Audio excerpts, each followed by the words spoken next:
Students, I'm Nadia Tahir और आज हम पढ़ने जा रहे हैं अपनी पोएम नंबर 4 जिसका नाम है where are you going. It is a beautiful lyrical ballad. इसमें म्यूजिकल एक टोन है, म्यूजिकल स्ट्रक्चर है इसका कि जब आप इसको पढ़ते हैं तो आपको इस तरह से लगता है जैसे आप कोई सॉन्ग गा रहे हो या पढ़ रहे हो। इसको लिखा है W.H. ऑर्डन ने, जो कि एंग्लो अमेरिकन पोइट थे, प्ले राइट थे। He is famous for his weight and intellect. इनका जो बेसिक टॉपिक होता था इनकी पोइट्री में वो थे moral issues in politics, society and psychology. अगर हम इसकी थीम को देखें तो यहाँ पर आपको इनर कन्फ्लिक्ट नजर आएगा। ऐसे लगेगा कि दो डिफरेंट कैरेक्टर्स आपस में बात कर रहे हैं, लेकिन ये उसी पर्सन की जो है वो गुफ्तगू है, उसके इरादों के दरमियान और उसके जो अंदर खौफ होते हैं उनको डिस्क्राइब कर रही है। सेकेंडली, इसकी जो थीम है उसमें पैसिमिज्म और ऑप्टिमिज्म नजर आता है। पैसिमिज्म का मतलब होता है कि जिंदगी के तारीक पहलुओं को फोकस करना, और ऑप्टिमिज्म का मतलब ये होता है कि आप एक अच्छा नजरिया लेकर जाएं, अच्छी सोच लेकर आगे बढ़ने की कोशिश करें। तीसरी थीम जो इसमें नजर आती है दैट इज करेज एंड कॉवर्डाइज। आपको पता है कि जिंदगी में एक जो कॉवर्ड होता है वो कई बार मरता है, जबकि एक जो करेजियस पर्सन होता है उसके लिए जिंदगी एक चैलेंज की तरह से है। जिंदगी हर दफा एक नया रूप लेकर आती है और वो उस चैलेंज को एक्सेप्ट करते हुए उसको जो है पूरा भी करने की कोशिश करता है। इस पोएम को पहले पढ़ेंगे और इसके बाद इसके स्ट्रक्चर को डिटेल में डिस्कस करेंगे। जब आप इस पोएम को पढ़ेंगे तो आपको नजर आएगा कि यहाँ पर हर लाइन में पोएट ने एक अलग नाम दिया है। पहली लाइन में वो रीडर और राइडर का जो है एक डायलॉग दिखा रहा है। नेक्स्ट उनके जो डायलॉग है उसमें वो फारर एंड फेयरर को डिस्क्राइब कर रहा है, हॉरर और हियरर का नाम दे रहा है उनको। ये सिर्फ दो डिफरेंट पर्सनालिटीज को दिखाना उसका मकसद है। तो पढ़ते हैं अपनी पोएम को। Where are you going said reader to rider. जो राइडर है वो रिप्रेजेंट कर रहा है करेजियस पर्सन को, ब्रेव पर्सन को। उसकी जो पोजीशन है वो ही आपको बता रही है कि राइडर जो है वो किसी टारगेट की तरफ जाना चाह रहा है, किसी मंजिल की तरफ अपना रवाना होना चाहता है, जबकि जो रीडर है वो सिटिंग पोजीशन में है। That is the symbol of passiveness. मतलब वो पैसिव है, एक्टिव नहीं है, वो एक ही जगह पर बैठा हुआ है, स्टिल है। उसके अंदर इतनी हिम्मत नहीं है कि वो आगे बढ़े।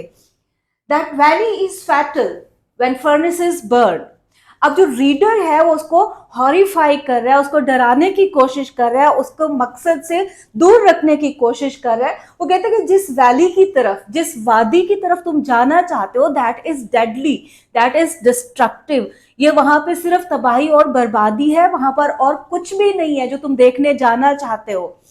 When furnaces burn, वहां पर सिर्फ और सिर्फ आग के शोले हैं जो जलते रहते हैं, और आग जो है वो डेंजर का जो है वो सिंबल है, खतरे की निशानी है। इसका मतलब ये है कि वो रास्ते में आने वाली मुश्किलात का जिक्र कर रहा है, उसको डराने की कोशिश कर रहा है। Yonder's the middle whose order will madden। Yonder का मतलब उस दूर वादी की तरफ इशारा कर रहा है वो। यॉन्डर्स मीन डिस्टेंट या फिर फॉर अवे जो है। मिडन, मिडन मीन डंग हिल या जो रिफ्यूज होता है या फिर कचरे का जो ढेर होता है वो वहां पर पड़ा हुआ है। Whose order will madden, order means smell है, उसकी जो बदबू है बहुत तेज है, और जहां तुम जाना चाहते हो वहां पर सिर्फ और सिर्फ हीप है, रिफ्यूज पड़ा हुआ है या फिर डंग हिल है, और वहां पर उठने वाली जो बदबू है या फिर नाकामियों का जो बोझ है वो तुम्हें सिर्फ और सिर्फ पागल कर देगा। That gap is the grave। फिर वो कहते हैं कि इन दो पहाड़ों के दरमियान ये जो गैप है, मीन के ये जो वादी है, ये जो है वो ग्रेव है। ग्रेव मीन मदफन है, वहां पर जाकर लोग दफन हो जाते हैं। वेयर द टॉल रिटर्न, यहाँ पे टॉल हाइट से रिलेट नहीं कर रहा है, यहाँ पर उसकी करेज और उसकी ब्रेवरी को शो करता है। वो कहता है कि इन दो पहाड़ों के दरमियान जो गैप है वहां से तो बड़े बड़े बहादुर लोग जो है वो वापस लौट आते हैं, इसलिए बेहतर यह है कि तुम यहाँ पर ही रुक जाओ। उस वादी में सिवाय खतरात के, परेशानियों के और कुछ भी नहीं है। Do you imagine said fairer to farther. Farther मतलब दूर जाने वाला, रास्ते का जो मुसाफिर है जो आगे जाना चाहता है, और फेयरर मीन जो खौफजदा शख्स है जो वहां पर बैठा हुआ है, पैसिव पर्सन है, वो उस एक्टिव पर्सन को रोकते हुए कहता है कि जरा तसव्वुर करो, जिस तरफ तुम जाने की कोशिश कर रहे हो, that dusk will delay on your path to pass. Dusk mean nightfall या फिर अंधेरा छा जाना। वो रास्ता इतना तवील है कि वहां तक पहुंचते पहुंचते रात हो जाएगी, अंधेरा छा जाएगा, and it will delay your destination, it will delay your journey, कि तुम्हें जो है वो काफी देर हो जाएगी इसके ऊपर, वो प्रोलॉन्ग होता जाएगा, रास्ता लंबा होता जाएगा, और जितना ज्यादा लंबा होगा उतना ज्यादा अंधेरा होगा, और जितना ज्यादा अंधेरा होगा उतना ही खतरात का सामना ज्यादा करना पड़ेगा। Your diligent looking discover the lacking। diligent, जब तुम वहां गौर से जाकर देखोगे, diligent का मतलब होता है किसी चीज को फोकस करके देखना।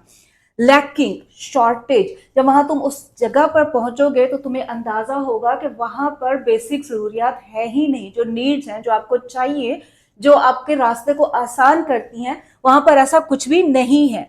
Your footsteps feel from granite to grass. Granite to grass एक मेटाफर है जो रिप्रेजेंट करता है जिंदगी की डिफिकल्टीज को और इजीनेस को। वो उसको कह रहा है कि क्या तुम ये सोच रहे हो कि तुम इस सारे रास्ते से गुजर जाओगे और ये जो ग्रेनाइट है, ये जो पत्थर है, ये जो परेशानियां हैं, ये जो मुश्किलात या हर्डल्स तुम्हारे रास्ते की हैं, क्रॉस करके तुम ग्रास तक पहुंच जाओगे, मीन कि इजी लेवल तक पहुंच जाओगे, अपनी डेस्टिनेशन तक पहुंच जाओगे।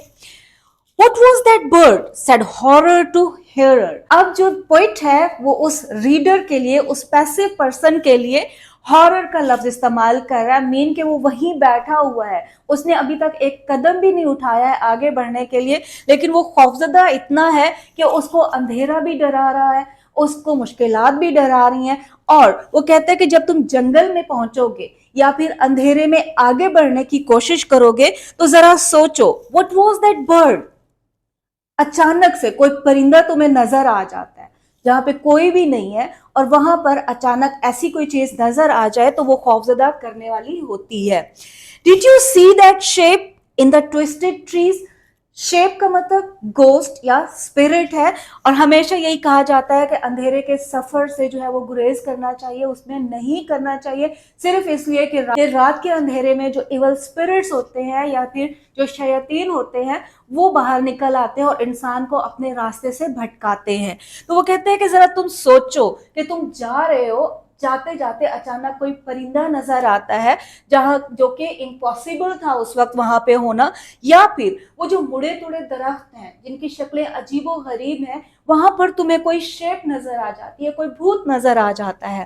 Behind you swiftly the figure comes softly. या फिर ऐसा हो कि तुम जा रहे हो सॉफ्टली, मीन हवा की तेजी से, स्विफ्टली मतलब हवा की तरह से, और क्विकली मीन बहुत तेजी से। ये सिंबल है मौत का या फिर अप्रोचिंग डेथ का। वो कह रहे हैं कि तुम तसव्वुर करो कि तुम्हारे पीछे मौत लगी हुई है जो हवा की तरह हल्की है और तुम्हें आकर जकड़ लेने वाली है, तो फिर तुमने क्या करना है या तुम क्या करोगे। The spot on your skin is a shocking disease.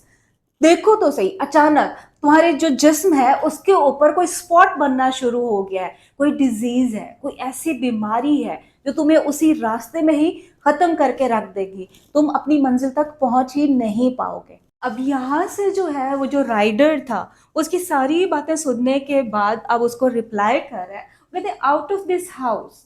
Out of this house mean जिस दरवाजे के ऊपर तुम बैठे हुए हो, जिसको तुम महफूज समझ रहे हो, यहाँ से बाहर तुम निकल ही नहीं सकते हो, तुम्हारे अंदर इतनी हिम्मत ही नहीं है, तुमने इसको सिक्योर समझ के यहाँ पर रहना शुरू कर दिया है, जबकि जिंदगी जो है हमेशा एक नई चीज सामने लेकर आती है। They are looking for you. जैसे ही तुम यहाँ से बाहर निकलोगे वो तुम्हारी ही तलाश में है। जिन खतरात को, जिन परेशानियों को तुम छुपा के बैठे हो, तुम्हें लगता है कि तुम उनसे महफूज होके बैठे हो, जैसे ही तुमने यहाँ से कदम निकाला वो तुम्हारे पीछे पड़ जाएंगी और तुम्हें उनको जो है वो बर्दाश्त करना पड़ेगा, उनको फेस करना पड़ेगा। As he left them there, as he left them there.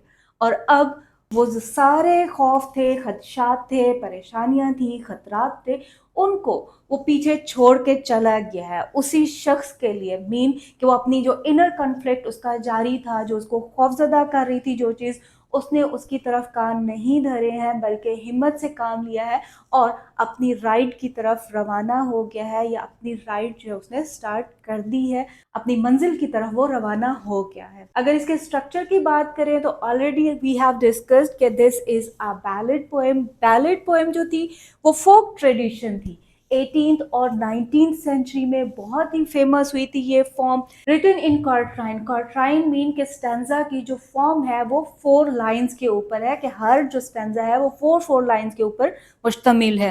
Rhyming scheme जो है इसकी वो है ABCB। लैंग्वेज क्वाइट सिंपल है, कोई ऐसे डिफिकल्ट वर्ड्स इसके अंदर नहीं है। और लेसन अगर हम इस पोएम का देखें जो W.H. ऑर्डन हमें कन्वे करना चाहते हैं वो ये है कि every day is a new day.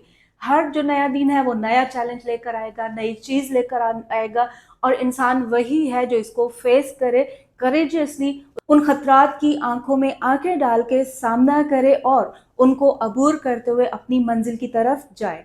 दूसरा जो इसमें सबक मिलता है वो ये है कि life is what you make it. जिंदगी वही है जैसी आप बनाएंगे। Always has been, always will be, हमेशा से थी, हमेशा रहेगी। जिंदगी अगर है तो खतरात तो आएंगे ही, और इंसान का काम क्या है कि वो इसी राइडर की तरह से उन खतरात का सामना करने के लिए अपनी महफूज पनाहगाह से बाहर निकले और अपनी मंजिल की तरफ रवाना हो। तो ये थी हमारी आज की पोएम जो कि लिखी थी W.H. ऑर्डन ने। उम्मीद करते हैं आपको ये क्वाइट क्लियर होगी थीम्स भी, एक्सप्लेनेशन भी और इसका मॉरल लेसन भी।